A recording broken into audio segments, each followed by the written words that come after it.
ஆண்டுடைய நாமம் மகிமைப்படுவதாக. பிரைஸ் காட், அல்லேலூயா. உங்கள் அனைவருக்கும் ஓய்வு நாள் வாழ்த்துக்களை நான் தெரிவித்துக் கொள்கின்றேன். ஒரு சிறிய இடைவேளைக்கு பிறகு உங்களோடு கூட செய்தியை கொடுக்கும்படியாக தேவன் எனக்கு கொடுத்த இந்த மட்டில்லா வாய்ப்புக்காக நான் கர்த்தரை ஸ்தோத்தரிக்கிறேன். இந்த நாள் ஒரு விசேஷமான ஓய்வு நாள். ஏனென்றால் நான் அங்கம் வகிக்கின்ற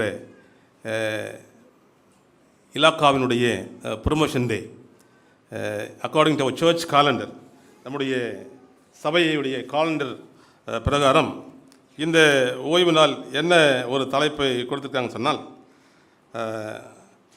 நாம் இந்த TMI அனைத்து அங்கத்தினரும் ஊழியத்திலே நாம் பங்கெடுக்க வேண்டும்.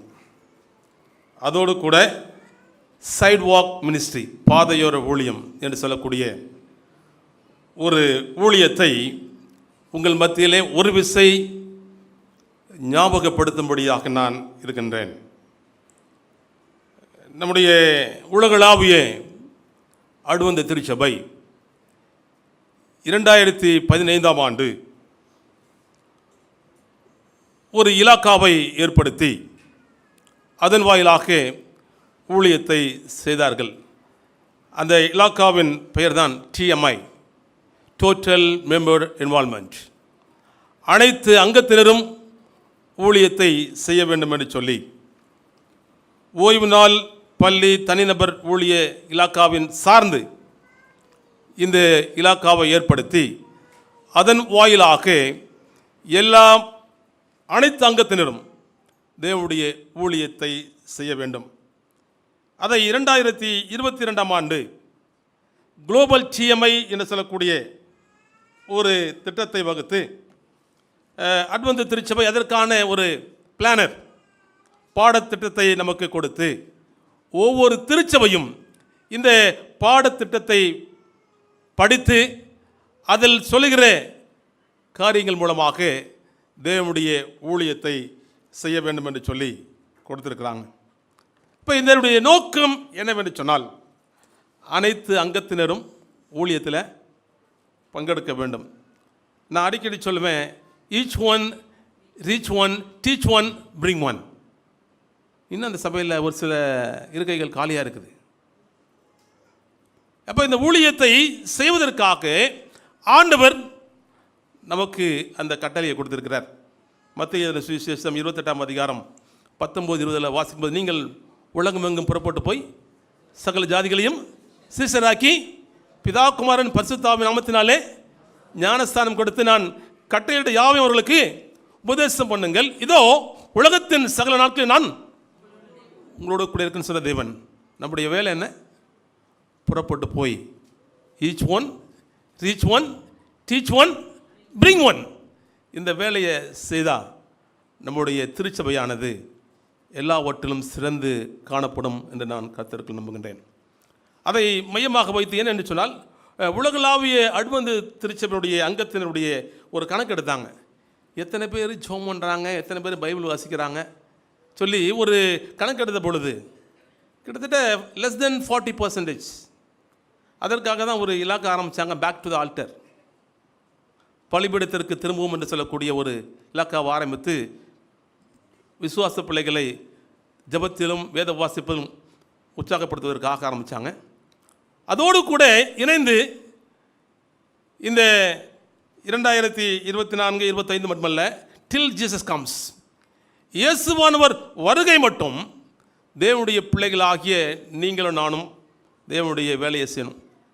அம்மையார் அவங்க மிக தெளிவாக சொல்கிறாங்க, தேவனுடைய ராஜ்யத்தில் பிறக்கிற ஒவ்வொருவனும் ஊழியராக இருக்கிறார். நான் முதலாவதாக தாயின் கருவில் பிறந்தோம், இரண்டாவதாக கிறிஸ்துவுக்குள் பிறந்திருக்கிறோம். இப்போ கிறிஸ்துவுக்குள் பிறந்த நம்முடைய வேலை என்ன? ஊழியம் செய்ய வேண்டும். அதற்காகத்தான் ஆண்டவர் இந்த ஊழிய கட்டளையை கொடுத்திருக்கிறார். இப்போ இந்த ஊழியத்தை செய்து பாதையோர ஊழியம் என்று சொல்லக்கூடிய சைட் வாக் மினிஸ்ட்ரி என்று சொல்லக்கூடிய ஒரு ஊழிய திட்டத்தை உலகளாவிய அட்வென்ட் திருச்சபை அதை வகுத்து அதை எப்படி செய்ய வேண்டும் என்று சொல்லி அதற்கான பாடப்புத்தகத்தை கொடுத்துருக்குறாங்க. சேர்ந்து படிப்போம்னு சொல்லக்கூடிய ஒரு பாடப்புத்தகம் இருக்குது. மார்க் ஃபின்லே எழுதின ஸ்டடி டுகெதர் என்று சொல்லக்கூடிய ஆங்கில புத்தகத்தை தமிழிலே மொழிபெயர்ப்பாக்கி அதை ஒவ்வொரு பிள்ளைகளுக்கும் சத்தியத்தை நாம் இதன் வாயிலாக சொல்ல வேண்டும். இதில் கடைசி பக்கத்தில் இந்த பாதையோர ஊழியத்தை குறித்து மிக அழகாக தெளிவாக அதில் கொடுக்கப்பட்டிருக்கிறது. ஒருவேளை இந்த புத்தகம் உங்களுக்கு கிடைக்கல என்றால் என்னை நீங்கள் அணுகவும் அல்லது சபை போதகரை அணுகினால் உங்களுக்கு அதை கிடைப்பதற்கு நாங்கள் முயற்சி செய்கிறோம். ஏனென்று சொன்னால் அனைத்து அங்கத்தினரும் ஊழியத்தில் ஈடுபட வேண்டும். ஏனென்றால் நாட்கள் கொடிதாக இருக்கப்படினால் காலத்தை பிரயோஜனப்படுத்திக் கொள்ளுங்க. என்னென்னு சொன்னால் நம்முடைய வேலை என்ன என்று சொன்னால் ஆண்டவராகிய இயேசு கிறிஸ்து வருவதற்கு முன்பதாக அவர் கொடுத்த பணியை நாம் செய்து முடிக்க வேண்டும். அதற்காக தான் அழைக்கப்பட்டிருக்கிறோம். என்னென்னு சொன்னால் ஓய்வு நாள் பள்ளியினுடைய நோக்கம் இலக்கு என்னவென்று சொன்னால் சீடர்களை உருவாக்க வேண்டும், ஆத்ம ஆதாயம் செய்ய வேண்டும். சீடர் என்றால் யார்? அவன் ஒரு அன்புள்ளவனாக இருக்கணும், தற்தியாகமுள்ளவனாக இருக்கணும், ஆத்ம ஆதாயம் செய்கிறவனாக இருக்கணும். அவன் தான் சீடன். ஏனென்று சொன்னால் வேதாகமம் சொல்லுகிறது, நீதிமொழிகளின் புத்தகம் 11ஆம் அதிகாரம் 30வது வசனத்தை வாசிக்க சொன்னால் நீதிமான்களுடைய பலன் ஜீவ விருட்சம், ஆத்துமாக்களை ஆதாயம் பண்ணுகிறவன் ஞானம் உள்ளவன். அப்போ இங்கே இருக்கக்கூடிய அனைவரும் நான் யோசிக்கிறேன் ஞானம் உள்ளவர்கள் என்று சொல்லி. அப்போ ஞானம் உள்ளவர் என்று சொன்னால் நம்முடைய வேலை என்ன? ஆத்ம ஆதாயம் செய்ய வேண்டும். ஆண்டவர் உங்களை என்னையும் இந்த திருச்சபைக்கு ஒரு அங்கத்தினராக மட்டும் அழைக்கல, அவருடைய வேலையை செய்வதற்காக ஆண்டவர் அழைத்திருக்கிறார். வசனத்தில் வாசிக்கிறோம், நீங்கள் பேசாவிட்டால் கல்கள் பேசும். ஆண்டவர் இந்த வாய்ப்பை நமக்கு கொடுத்திருக்கிறார். வாய்ப்பை பெற்ற நீங்களும் நானும் தேவனுடைய ஊழியத்தை செய்ய வேண்டும். நான் அடிக்கடி சொல்லுவேன், உயிர் இருக்கும் வரை ஊழியத்தை தாரும், ஊழியம் இருக்கும் வரை உயிரை தாரும். என்னடி சொன்னால் ஆண்டவராக இயேசு கிறிஸ்துவின் வருகை வெகு சுயமாக இருக்குது. அதனால தான் நம்முடைய திருச்சபையில் 52 ஓய்வு நாளுகளுக்கும் 52 காரியங்களை திட்டமிட்டு அதை செயல்முறைப்படுத்தும்படியாக நமக்கு ஆலோசனை கொடுத்துருக்குறாங்க. ஆகவே இந்த திருச்சபையுடைய விசுவாச பிள்ளைகள் நீங்கள் அனைவரும் தேவனுடைய ஊழியத்தை செய்யுங்க. கர்த்தர் மெய்யாக உங்களை ஆசீர்வதித்து நடத்துவராக. ஜெபம் பண்ணுவோம். எங்கள் பரிசுத்தமுள்ள நல்ல பிதாவே, மீண்டுமாக உம்முடைய பாதத்தில் வந்திருக்கிறோம். இதுகாரும் கர்த்தர் எங்களை பாதுகாத்து பராமரித்த தயவுக்கு நன்றி ஆண்டவரே. தொடர்ந்து ஒரு வல்லமையான கரம் இருக்கும்படியே கெஞ்சுகிறோம். இந்த வேளையிலும் உம்முடைய செய்திக்காக நாங்கள் காத்திருக்கிறோம். தேவ ஆவியார் எங்களோடு கூட பேசும்படியாய் அன்பின் ஆண்டவர் இயேசு கிறிஸ்துவின் மூலம் கெஞ்சு கேட்க நல்ல பிதாவே, ஆமென்.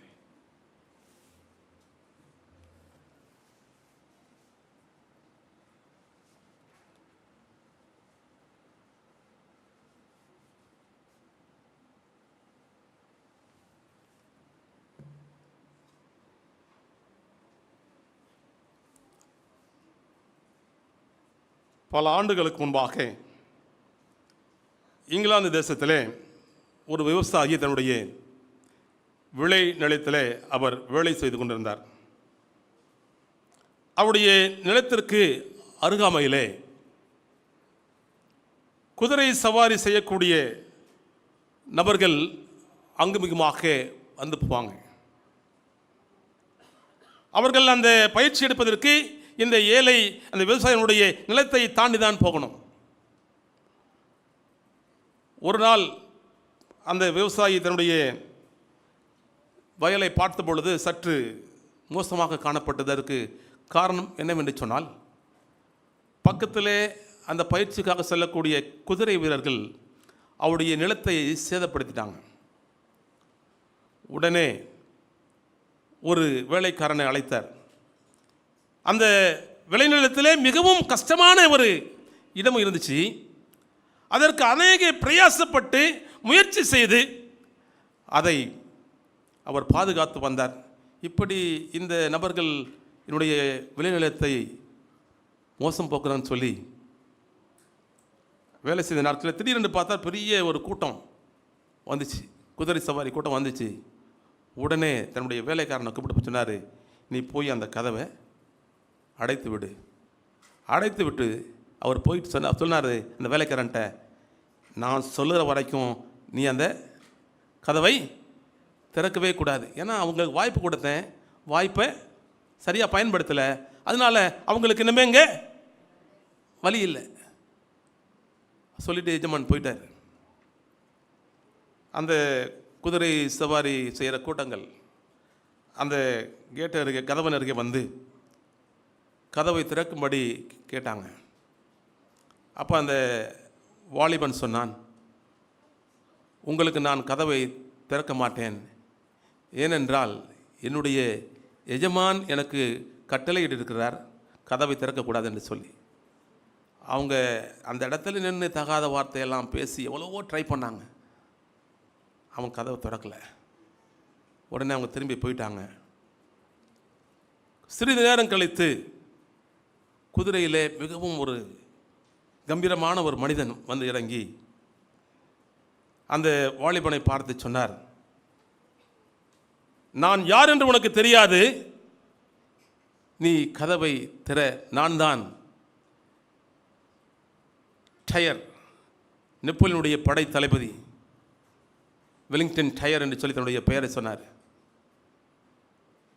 அதை கேட்ட மாத்திரத்தில் அந்த வாலிபன் பணிவோடு கூட அந்த இடத்துல வந்து அந்த நபரை பார்த்து சொன்னான், ஐயா, என்னுடைய எஜமான் எனக்கு உத்தரவு கொடுத்திருக்கிறாரு, அவருடைய உத்தரவு இல்லாமல் நான் இந்த கதவை திறக்க மாட்டேன் என்று சொன்ன மாத்திரத்தில் கம்பீரமாக வந்த அந்த மனிதர் குதிரையிலிருந்து இறங்கி தன்னுடைய தொப்பியை கழட்டி அந்த வாலிபனை கௌரவித்து சென்றார் என்று சொல்லி அந்த கதையை நான் படித்தேன். ஏன் இதை சொல்லுகிறேன் என்று சொன்னால், வேதத்தில் வாஸ்தவம், நீதிமொழியின் புத்தகம் 28ஆம் அதிகாரம் 20ஆம் வசனத்தில் வாஸ்தவம், உண்மையுள்ள மனுஷன் பரிபூரண ஆசீர்வாதத்தை பெறுவான். ஆமென். உண்மையுள்ள மனுஷன் பரிபூரண ஆசீர்வாதத்தை பெறுவான். அந்த எஜமானுக்கு அந்த வேலைக்காரன் உண்மையாக இருந்தான், நல்ல ஒரு கௌரவத்தை பெற்றான். அதே போல் தேவனுடைய பிள்ளைகளாகிய நீங்கள் நானும் இந்த உலகத்தில் மகிழ்ச்சியாக இருக்க விரும்புகிறோம். யாராவது எனக்கு மகிழ்ச்சியை வேணான்னு சொல்லுவோமா? சந்தோஷம் வேணான்னு சொல்லுவோமா? அப்போ மகிழ்ச்சியாக, சந்தோஷமாக, வெற்றியாக, சமாதானமாக இந்த உலகத்தில் வாழ வேண்டும் என்று சொன்னால் தேவனுடைய பிள்ளைகளாகிய நீங்களும் நானும் 3 காரியங்களை நம்முடைய வாழ்க்கையில் செய்ய வேண்டும். அதை நம்முடைய நாட்டினுடைய முன்னாள் முதல்வர் அறிஞர் அண்ணாதுரை அவர்கள் சொல்லுவாங்க, கடமை, கண்ணியம், கட்டுப்பாடு, டியூட்டி, டிக்னிட்டி, டிசிப்ளின். நம்முடைய வாழ்க்கை வெற்றியாக, மகிழ்ச்சியாக, சந்தோஷமாக இருக்க வேண்டும் என்று சொன்னால் இந்த 3 காரியங்களே நம்முடைய வாழ்க்கையில் கடைபிடிக்கக்கூடிய பிள்ளைகளாக இருக்க வேண்டும். அதில் முதலாவது கடமை என்ன என்று சொன்னால், கடமை என்று சொல்லக்கூடிய ஒரு கருத்தை குறித்து நாம் பார்க்க போகிறோம். இந்த உலகத்திலே வாழ்ந்து கொண்டிருக்கிற தேவனுடைய பிள்ளைகளாகிய உங்களுடைய என்னுடைய கடமை என்ன? நம்முடைய கடமை என்ன? வேதத்தில் வாஸ்தவம் சொன்னால் பிரசங்கி புத்தகம் 12ஆம் அதிகாரம் 11ஆம் வசனம் வாசிக்கிறது, காரியத்தின் கடைத்தொகையை கேட்போமாக, தேவனுக்கு பயந்து அவர்களை கற்பனைகளை கைக்கொள், எல்லா மனுஷர் விழுந்த கடமை இழுது. அப்ப இந்த உலகத்தில் நமக்கு எத்தனையோ வேலை இருக்கலாம், கடமை இருக்கலாம், ஆனால் வேதம் சொல்கிறது தேவனுடைய பிள்ளைகளாகிய மறுபடியும் பிறந்த கிறிஸ்தவர்களாகிய விசேஷமாக we called as a remnant, மீதமான திருச்சபையில் அங்கம் வகிக்கிற தேவனுடைய பிள்ளைகளாகிய நம்முடைய கடமை என்ன? தேவனுக்கு பயப்படணும், கற்பனையை கை கொள்ளணும்.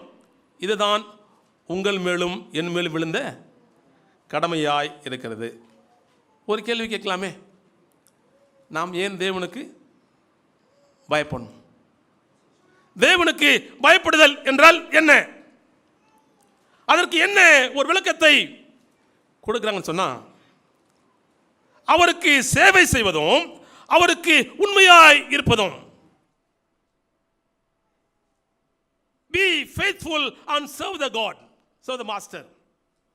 தேவனுடைய பிள்ளைகளாகிய நீங்களும் நானும் தேவனுக்கு பயப்படுதல் என்று சொன்னால் அவருக்கு சேவை செய்வதும் அவருக்கு உண்மையாய் இருப்பதும். அப்ப நீங்களும் நானும் ஆண்டவருக்கு பயந்திருந்தோம்னு சொன்னால் என்ன பண்றோம்? அவருக்கு உண்மையாய் இருக்கிறோம், அவருக்கு சேவை செய்கிற பிள்ளைகளாக நாம் இருக்கிறோம். அடுத்ததாக, நான் தேவனுக்கு நாம் ஏன் பயப்பட வேண்டும்? வேதத்தில் அது மல்ல ஒரு சில எழுத்தாளர்கள் ஆங்கில அகராதிலே நான் படித்த பொழுது அதற்கு அவர்கள் கொடுத்த விளக்கம் என்னவென்று சொன்னால், ஏன் தேவனுக்கு பயப்பட வேண்டும் என்றால் அது பாவம் செய்யாமல் இருக்க உதவுகிறது. பாவம் செய்யாமல் இருக்க உதவுகிறது. கர்த்தருக்கு பயந்திருந்தால் பாவம் செய்யுமா? அப்ப ஏன் தேவனுக்கு பயப்பட வேண்டும் என்று சொன்னால், நாம் அவரோடு கூட இருந்தால் தேவன் உங்களை என்னையும் பாவத்திலிருந்து அவர் பாதுகாப்பார். இரண்டாவதாக வாசிக்கின்ற பொழுது நல்ல தீர்மானங்களை செய்ய உதவுகிறது. கர்த்தருக்கு பயந்த மனுஷன் என்ன பேசினாலும் என்ன பேசுவான்? நல்லா தான் பேசுவான், நல்ல தீர்மானங்களை தான் எடுப்பாங்க. ஏன் தேவனுக்கு பயப்பட வேண்டும் என்று சொன்னால் நல்ல தீர்மானங்களை எடுக்க உதவுது, பாவம் செய்யாமல் என்னை பாதுகாக்கிறது. அது மாத்திரமல்ல, நாம் ஏன் தேவனுக்கு பயப்பட வேண்டும் என்று சொன்னால் அவர் பரிசுத்தமானவர், நீதியானவர். நாம் ஆராதிக்கிற தேவன் பரிசுத்தமுள்ள தேவன், நீதி உள்ள தேவன். அப்ப நீதி உள்ள தேவனை தொழுது கொள்கிற வணங்குகிற நாம் எப்படி இருக்க வேண்டும்? அவருக்கு பயந்து இருக்க வேண்டும். அது மாத்திரமல்ல, அவர் நம்முடைய நீதிபதியாக இருக்கிறார். இஸ் அவர் ஜட்ஜ். எல்லாவற்றுக்கும் முடிவுண்டு. அப்ப அந்த முடிவை நோக்கி ஓடிக்கொண்டிருக்கிற நமக்கு ஒருவர் இருக்கிறார், நான் செய்த என்னுடைய கிரியைக்கு தக்கதாக பலனை தருவார். ஆகவே இஸ் கோயிங் டு ஜட்ஜஸ். எதை வைத்து உங்களை என்னையும் நியாயம் தீர்க்க போகிறார் என்று சொல்லி நாம் பார்ப்போம். இப்போ தேவனுடைய பிள்ளைகளாக ஏன் தேவனுக்கு நாம் பயப்பட வேண்டும் என்று சொன்னால் இஸ் அவர் ஜட்ஜ், நம்முடைய நியாயாதிபதியாக நாம் இருக்கிறான்னு பார்த்தோம். அடுத்ததாக, நாம் ஏன் தேவனுக்கு பயப்பட வேண்டும் சொன்னால் இந்த உலகத்திற்குரிய வாழ்க்கைக்கு மாத்திரமல்ல, நித்திய வாழ்க்கைக்கு உரிய ஆசீர்வாதத்தை தேவன் தருகிறவராக இருக்கப்படினாலே தேவனுடைய பிள்ளைகளாகிய நீங்கள் நானும் தேவனுக்கு பயப்பட வேண்டும். தேவனுக்கு பயப்படுதல் என்றால் என்ன? அவருக்கு உண்மையாகவும் அவருக்கு சேவை செய்வதுதான் தேவனுக்கு பயப்படுதல். அப்ப தேவனுக்கு பயந்தால் நாம் எப்படியெல்லாம் இருப்போம்? அதே வேளையில் தேவனுக்கு பயப்படுவதால் நமக்கு கிடைக்கக்கூடிய நன்மை என்ன? நம்ம எதை செஞ்சாலும் நமக்கு ஒரு பிரதிபலன் எதிர்பார்த்து செய்வோம். இப்போ ஆண்டவர் நமக்கு சும்மா விடல. நீ எனக்கு பயந்தால் உனக்கு என்ன கிடைக்கும்? முதலாவதாக என்ன ஒரு நன்மை தேவன் நமக்கு கொடுக்கிறான்னு சொன்னால் அது ஞானத்தை கொடுக்கிறது. வேதத்தில் வாசிக்கிறோம், கர்த்தருக்கு பயப்படுதல் ஞானத்தின் ஆரம்பம். இப்போ தேவனுடைய பிள்ளைகள் ஆகிய நீங்களும் நானும் அவருக்கு பயந்திருக்கின்ற பொழுது உலக ஞானத்தை மட்டுமல்ல, பரலோக ஞானத்தையும் தேவன் தருகிறவராக இருக்கிறார். இரண்டாவதாக, பாவத்திலிருந்து உங்களை என்னையும் காக்கிறார். நாம் தேவனோடு இருந்தால், தேவன் நமக்குள் இருந்தால் ஒருபோதும் பாவம் செய்ய மாட்டோம். பாவத்திலிருந்து நம்மை காக்கக்கூடிய நபராக இருக்கிறான்னு பார்க்கணும். மூன்றாவதாக, யாரெல்லாம் தேவனுக்கு பயப்படுவீங்களோ சும்மா இருக்க மாட்டீங்க. என்ன வேலை செய்வீங்க? சுவிசேஷ வேலை செய்வீங்க. ஏன்னா ஆண்டவர் உங்கள் மேலும் என் மேலும் மிகப்பெரிய பொறுப்பை கொடுத்திருக்கிறார். அடிக்கடி ஒரு பழமொழி சொல்லுவாங்க, ideal mind devil work shop. தேவனுடைய ஊழியத்தை செய்யாமல் இருந்தோம்னு சொன்னால் நாம் தேவனுக்கு பயப்படல. தேவனுக்கு பயந்தால் நாம் என்ன பண்ணுவோம்? ஊழியம் செய்வோம். அதான் சொன்னேன், உயிர் இருக்கும் வரை ஊழியத்தை தாரும், ஊழியம் இருக்கும் வரை உயிரை தாரும் என்று சொல்லி சொன்னேன். இப்போ தேவனுடைய பிள்ளைகளாகிய நீங்கள் நானும் ஆண்டவருக்கு பயப்படுவதால் அநேக நன்மை நமக்கு கிடைக்குது. அது மாத்திரமல்ல, வேதத்தில் வாசிக்கிறோம், கர்த்தருக்கு பயப்படுதல் வாழ்நாட்களை ஆயுசை பெருக பண்ணும், என்னாலே உன் ஆயுசின் வருஷங்கள் விருத்தியாகும். ஆண்டவருக்கு பயந்திருந்தால் நம்முடைய வாழ்நாட்களை அதிகரிக்கிறது என்று பார்க்கிறோம். அதைத்தான் அங்கு நீதிமொழி புத்தகம் 10ஆம் அதிகாரம் 27ஆம் வசனத்தில் வாசிக்கிறோம். கர்த்தருக்கு பயப்படுதல் ஆயுசு நாட்களை பெருக பண்ணும், துன்மார்க்குரிய வருஷங்களோ குறுகிப்போம். விக்கெட் மேன், இப்போ துன்மார்க்கன் யாரு? விக்கெட் மேன் ஆங்கிலத்தை சொல்கிறாங்க. அவனுடைய வருஷங்கள் குறுகி போகும். நம்முடைய ஆயுசு நாட்கள் பெருக வேண்டும் என்று சொன்னால் எதை செய்தாலும் தேவனுக்கு நாம் பயந்து செய்ய வேண்டும். அது மாத்திரமல்ல, தேவனுக்கு பயப்படுவதால் வசனம் சொல்லுது, கர்த்தரின் ஆசீர்வாதமே ஐஸ்வர்யத்தை தரும். அதனோட வேதனையே. அப்போ கர்த்தருக்கு பயப்படுதல் ஆயுசை தரும் என்று பார்க்கிறோம். இதைத்தான் வேதத்தில் வாசிக்கின்ற பொழுது நீதிமொழிகள் 24 வாசிக்கிறோம், தாழ்மைக்கும் கர்த்தருக்கு பயப்படுதலுக்கும் வரும் பலன் ஐஸ்வர்யமும் மகிமையும் ஜீவனுமாம். இப்போ தேவனுடைய பிள்ளைகளாக நீங்களும் நானும் கர்த்தருக்கு பயப்பட்டால் இப்படிப்பட்ட ஆசீர்வாதங்களை தரும். அது மாத்திரமல்ல, இன்னொரு காரியத்தை சொல்லும்போது பார்க்கும்போது கன்னிகளுக்கு தப்பலாம். நீதிமொழிகள் 14:27 வாசிக்கும்போது, கர்த்தருக்கு பயப்படுதல் ஜீவ ஊற்று, அதனால் மரண கன்னிகளுக்கு தப்பலாம். கர்த்தரின் பட்சத்தில் இருக்கையில் எனக்கு விரோதமாக இருப்பவன் யார்? ஆண்டவர் நம்மோடு இருந்தால், நாம் ஆண்டவரோடு இருந்தால், ஆண்டவருக்கு பயந்து இருந்தால் இந்த உலகத்தில் எதுவும் உங்களை அணுகாது. ஆகவே மரண கன்னிகளுக்கு தப்பலாம் என்று சொல்லி பார்க்கிறோம். இரண்டாவதாக நம்முடைய கடமை என்ன? தேவனுக்கு பயப்படணும். இரண்டாவது கற்பனையை கை கொள்ளுதல். அப்போ நாம் ஏன் கற்பனையை கை கொள்ள வேண்டும்? அடுத்து ஒரு நமக்குள்ள ஒரு கேள்வி கேட்கலாம். அப்போ ஏன் அந்த கற்பனை பொருள் என்ன? 1:31 அதிகாரம் 5ஆம் வசனத்தில் வாசிக்கும் போது, கற்பனையின் பொருள் என்ன? அன்பு.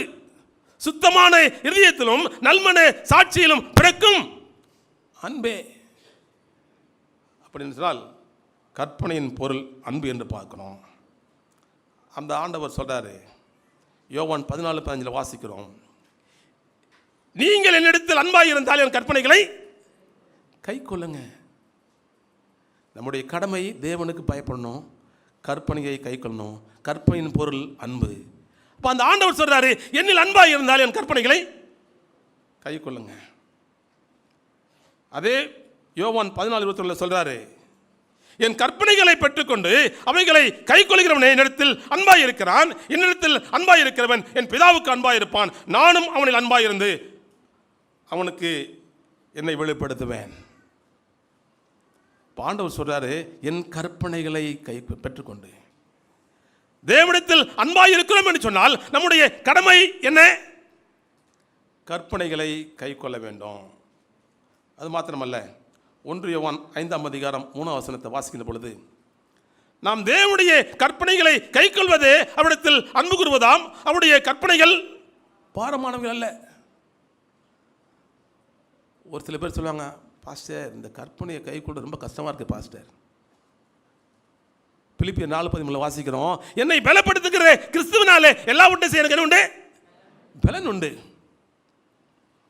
இந்த கற்பனை பாரமானவைகள் அல்ல, எல்லாராலும் கை கொள்ளக்கூடிய ஒரு கற்பனை. ஏன்னா இயேசுவானவர் நமக்கு மாதிரியாக அதை கடைபிடித்தார். அவர் கடைபிடிக்காத ஒன்று நம்மகிட்ட செய்ய சொல்லல. அவர் எதை கடைபிடித்தாரோ அதை தானே பண்றாரு, செய்ய சொல்றார். அது மாத்திரமல்ல, வேதத்தில் வாசிக்கிறோம், 1 யோவான் 4:8 வாசிக்கிறோம், அன்பில்லாதவன் தேவனை அறியான், தேவன் அன்பாகவே இருக்கிறார். ஏன் இதை நான் உங்களுக்கு சொல்கிறேன் சொன்னால், நம்முடைய கடமை என்ன? அன்பு. அன்புக்கு பின்னாடி இருக்குது கற்பனை இருக்குது. கற்பனைக்கு பின்னாடி யார் இருக்கிறா?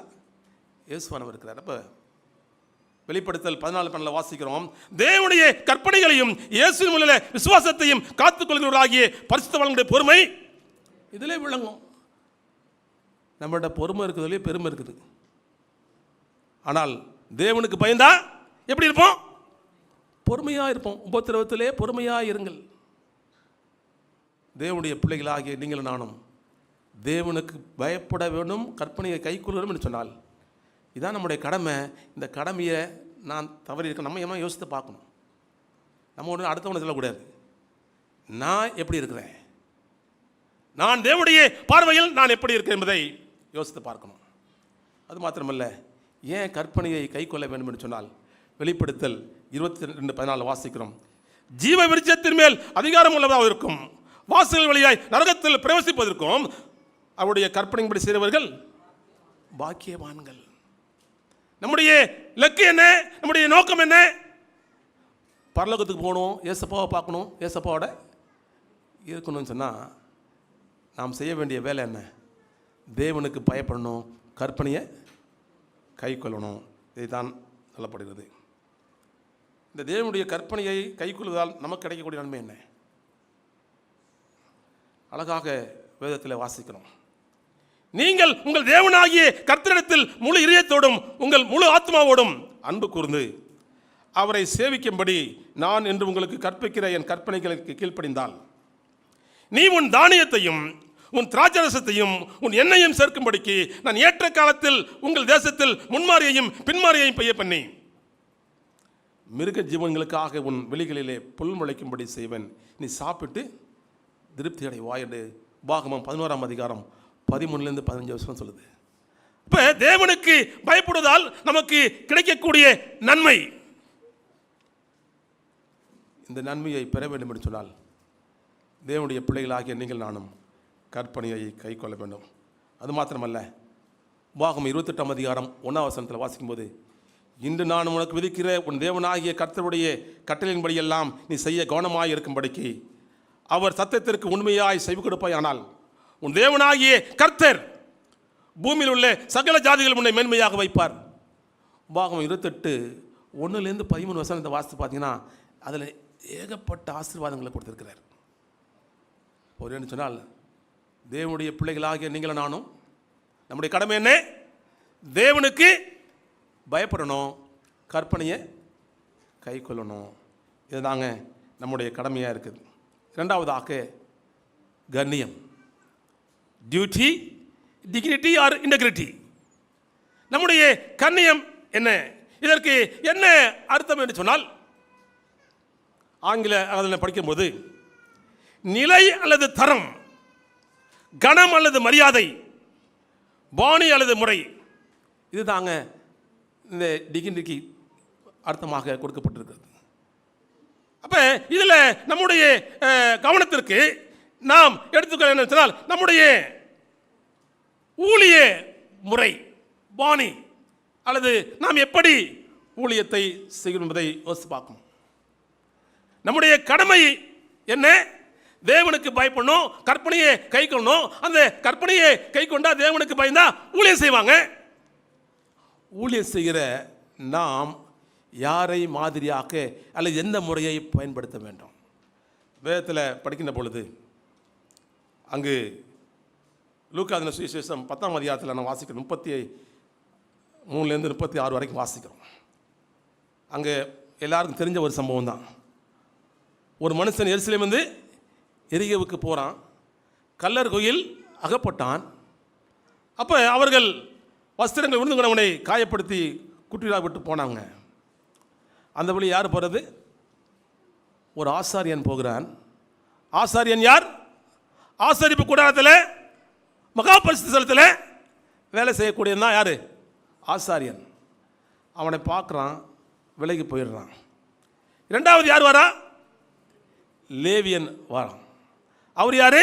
ஆசாரிப்பு கூடாரத்தில் பரிசுத்த ஸ்தலத்தில் வேலை செய்கிறவர். அவனும் அவனை பார்த்து ஓடி போயிடுறான். மூன்றாவதாக யார் வந்தார்னு சொன்னால் ஒரு சமாரியன் வரான். அந்த சமாரியன் வந்து என்ன செய்தான் என்று சொல்லி அந்த லூக்கா சுவிசேஷம் 10ஆம் அதிகாரம் 35-36 வசனங்களை வாசித்து பார்த்தா அழகாக சொல்லப்பட்டிருக்கிறது.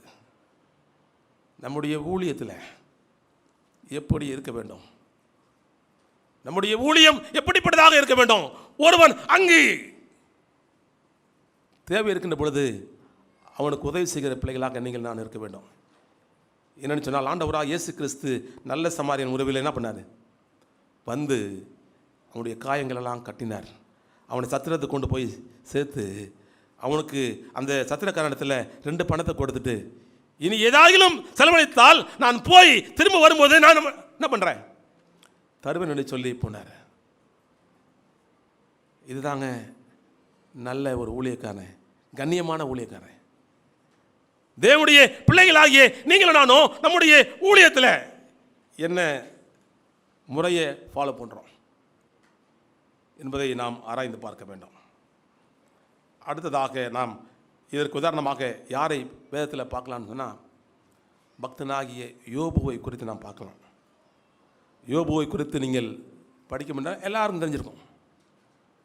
அப்போ யோபு சொல்கிறாரு, யோபுவை குறித்து ஆண்டவர் சொல்கிறாரு, ஊர் தேசத்தில் ஒரு மனுஷன் தான், அவன் உத்தமனும் சன்மார்க்கனும் தேவனுக்கு பயந்து பொல்லாப்புக்கு விழுகிற அவனை போல பூமியில் ஒருவனும் இல்லை. அது மாத்திரமல்ல, ஆண்டவர் சொல்றார், யோபுவை குறித்து சாட்சி சொல்கிறார். முதல் அதிகாரத்தில் 8ஆம் வசனத்தில் வாசிக்கும்போது, 2ஆம் அதிகாரத்தில் 1 வசனத்தில் வாசித்த பொழுது சாத்தானே சொல்லுவான், நீர் அவனை சோதிக்கும்படியாக ஏவின பொழுதும் அவன் இன்னும் தன் உத்தமத்தில் உறுதியாக இருக்கிறானே. அதே நேரத்தில் யோபுவை குறித்து படிக்கிற பொழுது கிழக்கு தேசத்தில் மிகப்பெரிய செல்வ சீமானா இருந்தார், நல்ல பதவி வச்சிருந்தாரு, பட்டாவற்ற எல்லா பொறுப்பு இருந்துச்சு, நல்ல அந்தஸ்து இருந்துச்சு. நீங்கள் 29ஆம் அதிகாரத்தில் படித்து பார்த்தீங்கன்னா, நான் அந்த வாசல் வழியாய் தெருவில் நடந்து போகும்போது வாலிபர்கள் என்னை கண்டு ஒளிந்து கொள்வாங்க, முதியோர்கள் எழுந்திருப்பாங்க. அப்படிப்பட்ட கணத்தை பெற்ற அந்த யோபுவானவர் தன்னுடைய கடமையில் தன்னுடைய கண்ணியமாக நடந்து கொண்டார்.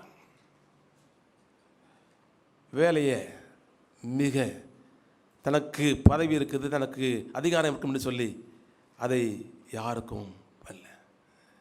நீங்கள் யோபுவினுடைய சரித்திரத்தை படித்து பார்த்தீங்கன்னா அவர் எப்படிப்பட்ட ஊழியம் செஞ்சார். நான் அடிக்கடி சொல்லுவேன், he may be a Seventh Day Adventist. இன்னைக்கு நம்முடைய 7ஆம் நாள் அட்வென்ட் திருச்சபை செய்யக்கூடிய எல்லா ஊழியத்தையும் அந்த காலத்தில் யோபு செஞ்சார். அதனால தான் தேவன் யோபுவின் முன்னிலையை பார்க்கலும் பின்னிலை ஆசீர்வதித்தார். ஆம், தேவனுடைய பிள்ளைகளே, நீங்களும் நானும் நம்முடைய கடமை என்னன்னு பார்த்தோம். அந்த கடமையில் கண்ணியமாக இருக்குன்னு படித்தோம். 3ஆவதாக கட்டுப்பாடு, டிசிப்ளின்.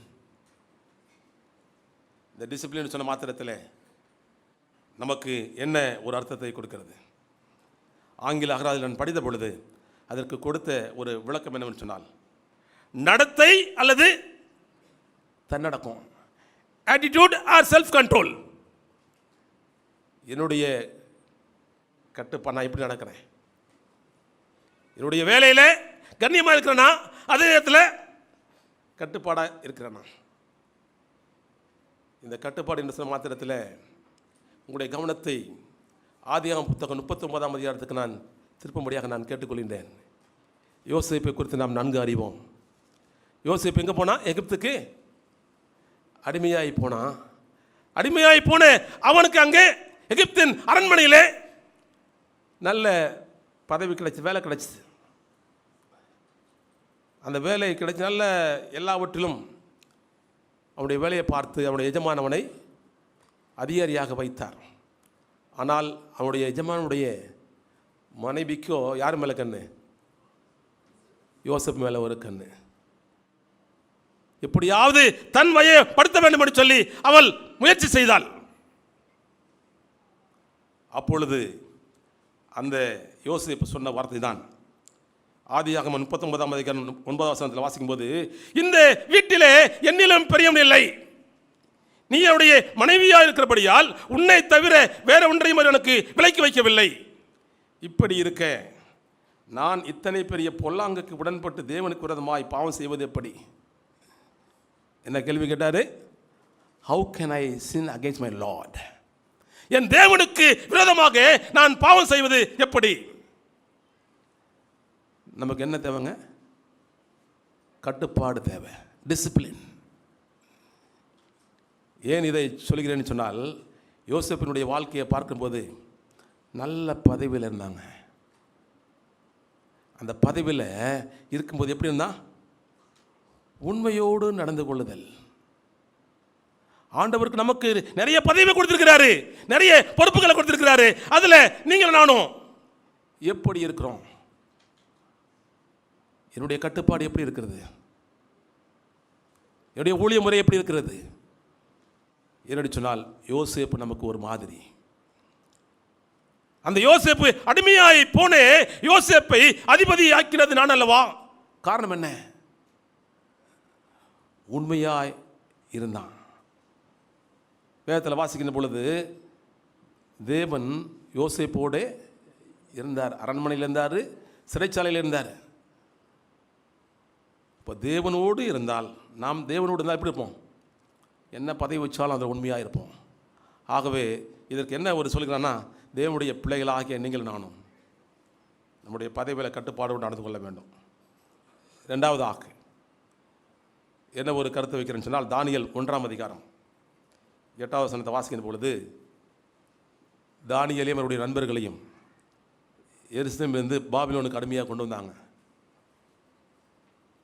பேரை மாற்றினாங்க, கல்வியை மாற்றினாங்க, சாப்பாடை மாற்ற பிளான் பண்ணாங்க. என்ன சாப்பாடு ராஜா ஆஃபர் கொடுத்தாரு? கிங்ஸ் ஃபுட், ராஜா சாப்பாடு. ஒருவேளை அந்த இடத்துல நம்ம இருந்தால், கொடுங்க சார், ரொம்ப பசியாக இருக்கிறேன், இதெல்லாம் சாப்பிட ரொம்ப நாளாச்சுன்னு சொல்லியிருப்போம். ஆனால் அவங்க சொன்னாங்க, we don't want king's food, இந்த ராஜா சாப்பாடு எங்களுக்கு வேண்டாம். ஏன் சொன்னாருன்னா, அவங்க ஊரில் சமைக்கிற மாதிரி சமைக்கலை. வேதத்தில் சொல்லப்பட்டிருக்கிறது, மாம்சத்தின் உயிர் ரத்தத்தில் இருக்கிறது. இந்த பாபிலோனியன் சாப்பாட்டில் என்ன இருக்குமா? ரத்தம் இருக்குமா? அது இல்லாமல் unclean meats are served in the Babylonian table. பாபிலோனியர்கள் அங்கே பந்தியில் என்னச்சா? வேதத்தில் ஆண்டவர் லேவியராமத்தில் உபாகமத்தில் சொல்லியிருக்காரு, எதை சாப்பிடணும் எதை சாப்பிடக்கூடாதுன்னு சொல்லியிருக்காரு. இன்றைக்கி நம்மளுடைய வீடுகளில் ஆண்டு எதை சாப்பிடக்கூடாதுன்னு சொன்னாரோ அதான் டேஸ்ட்டாக இருக்குன்னு சொல்ல பண்ணணும், வாங்கி நல்லா சாயிடும். we are not controlling in our kitchen.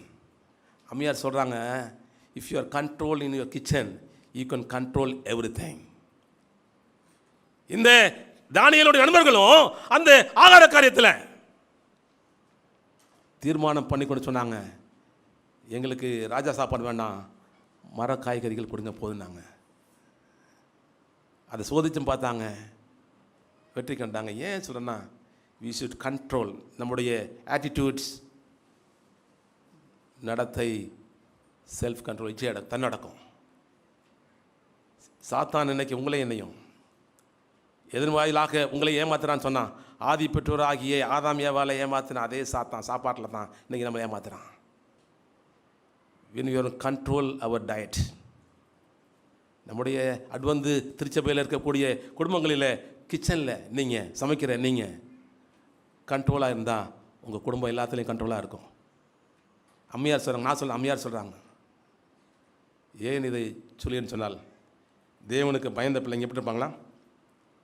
கடமையில் தவற மாட்டாங்க, அந்த கடமையில் கண்ணியமாக இருப்பாங்க. அது மாத்திரமில்லை, கட்டுப்பாடோடு இருப்பாங்க. ஏன் இதை சொல்கிறேன்னு சொன்னால், தேவனுடைய பிள்ளைகளாகிய நீங்களும் நானும் இந்த உலகத்தில் ஆண்டவருக்கு உண்மையாய் இருந்தோம் என்று சொன்னால், ஆண்டவராக இயேசுக்கு சீக்கிரமாக வரப்போகிறாரு. வருகின்ற பொழுது உங்களுக்காக எனக்காக வைத்திருக்கக்கூடிய பரம கானானை தரப்போகிறார். வேதத்தில் வாஸ்தவம் என்று சொன்னால், அங்கு மத்தேயு சுவிசேஷம் 25ஆம் அதிகாரம் 23வது வசனத்தை வாசிக்கின்ற பொழுது, அவனுடைய எஜமானவனை நோக்கி, நல்லது, உத்தமமும் உண்மை உள்ள ஊழியக்காரனே, கொஞ்சத்திலே உண்மையாய் இருந்தாய், அநேகத்தின் மேல் உன்னை அதிகாரியாக வைப்பேன், உன் எஜமானுடைய சந்தோஷத்திற்குள் பிரவேசி என்றான். தேவனுடைய பிள்ளைகளாக நீங்கள் நானும் நம்முடைய வாழ்க்கையில் உண்மையாய் இருக்க என்பதை தான் சொல்லிக்கொள்ள விரும்புகிறேன். ஒரு உண்மையாய் நடந்த ஒரு சம்பவத்தை நான் பார்த்தேன். அமெரிக்க ஐக்கிய நாட்டில் கலிஃபோர்னியா மாகாணத்தில் ஒரு நாள் இரவு வேளையில் ஒரு வயதான தம்பதியினர், அவர்கள் கிட்டத்தட்ட 1 மணி இருக்கும், ஒரு ஹோட்டலுக்குள்ள வந்தாங்க. வந்து நாங்கள் தங்க வேண்டும், எங்களுக்கு இடம் வேண்டும் கேட்ட மாத்திரத்தில் அந்த கம்பெனியுடைய மேனேஜர் சொன்னார், கிளர்க், இந்த பட்டணத்தில் 4 சுவிசேஷ கூட்டங்கள் நடக்கிறதுனால இங்கே உள்ள எல்லா அறைகளும் நிரம்பி விட்டன, உங்களுக்கு இடம் இல்லை. ஆனால் நீங்கள் வயதான தம்பதியாக இருக்கிறபடினால இந்த நடுராத்திரி வேளையில் உங்களை நான் வெளியே அனுப்ப விரும்பவில்லை. நான் ஒன்று செய்கிறேன், என்னுடைய அறை இருக்கிறது, அந்த ரூமில் போய் நீங்கள் தங்குங்கன்னு சொன்னாங்க. ஆனால் அந்த தம்பதி வேணான்னு சொன்னாங்க. இல்லை, இவர் மீண்டுமா சொன்னார், நீங்கள் அதில் போய் தங்குங்கன்னு சொன்னார். அந்த வயதான தம்பதிகள் அவங்க சொன்னதை கேட்டு போய் அந்த ரூமில் தங்கிட்டு அடுத்த நாள் காலையில் போகும்போது இந்த மேனேஜர்கிட்ட வந்து சொன்னாங்களாம், கிளர்க்கிட்ட பார்த்து சொன்னாங்களாம், நம்முடைய நாட்டிற்கு உன்னை போல அநேக நபர்கள் தேவை. நான் ஒரு நாள் உனக்கு ஒரு கடிதம் போடுவேன், ஒரு ஹோட்டலில் கட்டுவேன், அதுக்கு நீ தான் மேனேஜராக இருக்குன்னு சொல்லிட்டு போனாராம். இவன் சிரித்தான். தான் இவங்க வயதான தம்பதியாக இருக்கிறாங்க, இவங்க ஏன் செய்ய போகிறாங்கன்னு சொல்லி சிரித்தாங்க. ஒரு 6 மாதம் 7 மாதத்துக்கு பிற்பாடு இந்த மேனேஜருக்கு ஒரு லெட்ரு வந்துச்சு. நியூயார்க்லேருந்து ரவுண்ட் ட்ரிப் ஃப்ளைட் டிக்கெட். அதை எடுத்து பார்த்து அந்த கடிதத்தை பிரித்து பார்த்து படிக்கிறாரு. ஒவ்வொரு தம்பதி தங்கினாங்க, அவங்க சொன்னாங்க, அவங்களுக்கு நான் உபசரித்தேன், அவங்க போகும்போது சொன்னாங்க, ஒரு காலத்தில் நான் ஒரு ஹோட்டல் கட்டுவேன், நீ தான் அதை வந்து வேலை செய்யணும்னு சொன்னாங்க. அதை கடிதத்தை பார்த்த மாத்திரத்தில் அந்த மேனேஜர் அந்த ஃப்ளைட்டில் ஏறி நியூயார்க் பட்டணத்துக்கு போய் அங்கே வரவேற்க ஆட்கள் இருந்தாங்க. கொண்டு போய் அந்த நியூயார்க் பட்டணத்தில் ஒரு கார்னர் ஸ்ட்ரீட்டில் ஒரு புது பில்டிங்கை கட்டி கொடுத்து அதனுடைய சாவியை கொடுத்து நீ தான் நிர்வகிக்க வேண்டும் என்று சொன்ன மாத்திரத்தில் அவன் வியந்து போனான்னு சொல்லி சரித்திரத்தை படித்தேன். இன்றைக்கும் வால்டர் ஆஸ்ட்ரியோ என்று சொல்லக்கூடிய ஹோட்டல் நியூயார்க்கில் இருக்குது. அதனுடைய சரித்திரத்தை படித்த மாத்திரத்தில் உண்மையும் உத்தமமான ஊழியக்காரனே, கொஞ்சத்திலே உண்மையாக இருந்தால் அநேகத்திலே உடைய அதிகாரியாக வைப்பினர் சொன்ன தேவன் உடைய எஜமானுடைய சந்தோஷத்தில் பிரவேசித்தது போல கொஞ்ச காலம் இந்த பூமியில் ஆண்டவருக்கு உண்மையாக நேர்மையாக நாம் வாழ்ந்தோம்னு சொன்னால் யெகோவா ஈரே, கர்த்தர் பார்த்து கொள்வார். உலகத்தில் தேவனுக்கு மாத்திரம் பயந்து உங்களுடைய வேலையை செஞ்சா கர்த்தர் வரப்போகிற பரம காணால் உங்களுக்கும் எனக்கும் தங்கக்கூடிய சிலாக்கியத்தை தருவார். ஆகவே அதற்காக நாம் தேவன் நமக்கு கொடுத்த கடமையை உண்மையோடும் உத்தமத்தோடும் செய்வோம். கர்த்தர் உங்களை என்னையும் ஆசீர்வதிப்பாராக. ஆமென்.